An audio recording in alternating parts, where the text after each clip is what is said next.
இயேசுவில் அன்புக்குரிய சகோதர சகோதரிகளே, நம் ஆண்டவர் இயேசு கிறிஸ்து நம் பாவங்களை வெண்பனியை போல மாற்றுகின்றவர்.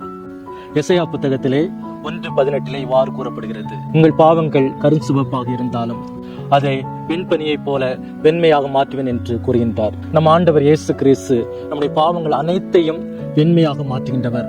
எந்த பாவம் செய்திருந்தாலும் நம்மை மன்னித்து நமக்கு புது வாழ்வளித்து பரிசுத்தமான வாழ்வுக்கு அழைக்கின்றவர் நம் ஆண்டவர் இயேசு கிறிஸ்து. பழைய ஏற்பாடிலே லேவியர் புத்தகத்திலே பார்க்கின்றோம், பாவ கழுவாய் திருநாள் என்று 2 ஆடுகள் எடுப்பார்கள்.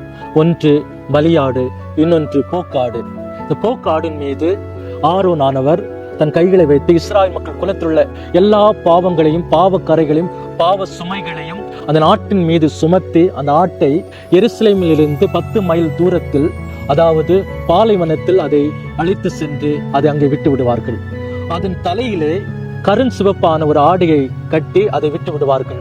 எதர்ச்சியாக யாராவது அந்த ஆட்டை பார்க்கின்ற பொழுது அந்த கருஞ்சிவப்பான ஆடை வெண்மையாக மாறியிருந்தால் அவருடைய நம்பிக்கை ஆண்டவர் அவருடைய பாவங்களை மன்னித்து விட்டார் என்று. ஒருவேளை அந்த கருஞ்சிவப்பான ஆடை கருஞ்சிவப்பாக இருந்தால் மக்களுடைய நம்பிக்கை ஆண்டவர் அவருடைய பாவங்களை மன்னிக்கவில்லை என்று. அதனால் அவர்கள் அந்த ஆண்டு முழுவதும் அவருடைய பாவங்களுக்காக அழுது புலம்புவார்கள் என்று கூறப்படுகிறது. இயேசுவில் அன்புக்குரிய சகோதர சகோதரிகளே, நம்முடைய போக்காடு ஆண்டவர் இயேசு கிறிஸ்து. மத்தேயு நற்செய்தி 27வது அதிகாரம் 28வது வசனத்தை பார்க்கின்றோம். அவருடைய ஆடை உரியப்பட்டு அவர் மீது கருஞ்சிவப்பான தளரங்கி அவர் மீது போர்த்துகின்றார்கள். நம்முடைய பாவங்களுக்காக அவர் எல்லாவற்றையும் சுமந்து கொண்டார். தன் தோளின் மீது எல்லாவற்றையும் ஏற்றுக்கொண்டார். அவர் உயிர் தெழுகின்ற பொழுது மின்னலை போன்றும் வெண்ணிறை ஆடை போன்றும் அவர் தோன்றினார். ஏனெனில் நம் பாவங்கள் அனைத்தையும், கருஞ்சிவப்பாக இருந்த நம்முடைய பாவங்கள் அனைத்தையும் அவர் உயிர்த்தலின் வழியாக வெண்மையாக மாற்றினார்.